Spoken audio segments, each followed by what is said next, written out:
climate agreement. You've expressed great concern for refugees. Yes. How does the crisis of refugees, the worst since World War II, relate to climate? It relates very much. We have a big crisis of refugees. We also have a crisis of migrants who don't qualify under the Refugee Convention, and many of them are now, in part at least, driven by the impacts of climate change, driven by very severe drought. Some of it is internal, but a lot of it is now across borders as well. There are 75 million people who live on coastlines around the world, a metre or less above sea level. Miami is part of that, and other cities in the United States. We're in danger of getting to that metre all too quickly, and then 75 million people might have to move. I wanted to share a clip of Donald Trump on the campaign trail, who repeatedly said he would end all immigration to the U.S. by Syrian refugees and others from what he called terror-prone nations. This is Trump speaking last month.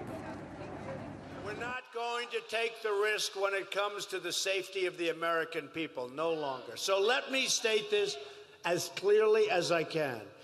If I'm elected president, I am going to keep radical Islamic terrorists the hell out of our country. That is Donald Trump speaking last month. Earlier this year, President Robinson, you addressed the European Parliament in Brussels, where you suggested a comparison could be made between today and the Nazi era.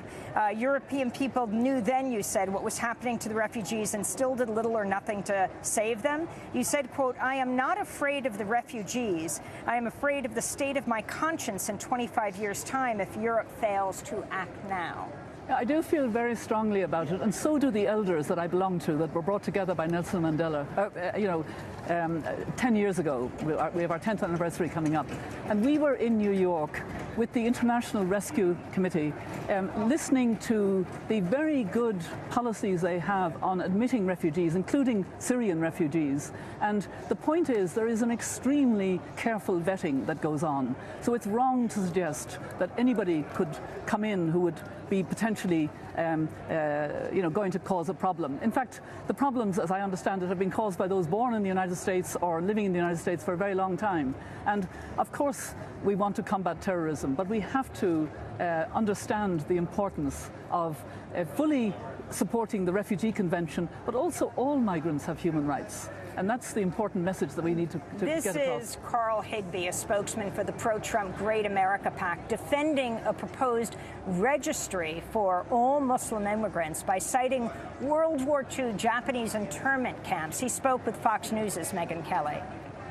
We did it during World War II with Japanese, which, call it what you will, maybe wrong. You're not proposing we go back to the days of internment camps, I hope. No, I'm not proposing that at all, Megyn. But what I am saying is that we need to protect America first. That's the kind of stuff that gets people scared, Carl. Right. But I'm just saying there is precedent for it, and I'm not saying I agree with it, but in this case, I absolutely believe that a regional base... You can't be citing Japanese internment camps as precedent for anything the president-elect is going to do. Look, the president needs to protect America first, and if that means having people that are not protected under our Constitution have some sort of registry so we can understand, until we can identify the true threat and where it's coming from, I support it. Your response to this, former Irish President Mary Robinson. I've met quite a number of people here at this COP from Muslim countries, and they are quite scared. And Muslims living in the United States who are here at the COP, and they are very scared. Words matter, actually, and it's important not to somehow try to characterize as the other all Muslims. It's such a contradiction from the reality as we know it in the world, and the importance of actually having more inclusive societies. We have two agendas of last year: the agenda of the Sustainable Development Goals, to leave no one behind, reach the furthest behind first, and the Paris agenda, to have action that is inclusive, that is gender sensitive, that is human rights. That is the agenda the world needs. We need a solidarity between peoples, not walls, not hatred, not words that create fear in other people. And it is possible to secure entirely the United States to the extent that any country can be secured, and not have these measures that put fear and actually divide people. We need to bring people together, and that's what the Paris Agreement is all about, in working towards a sustainable world.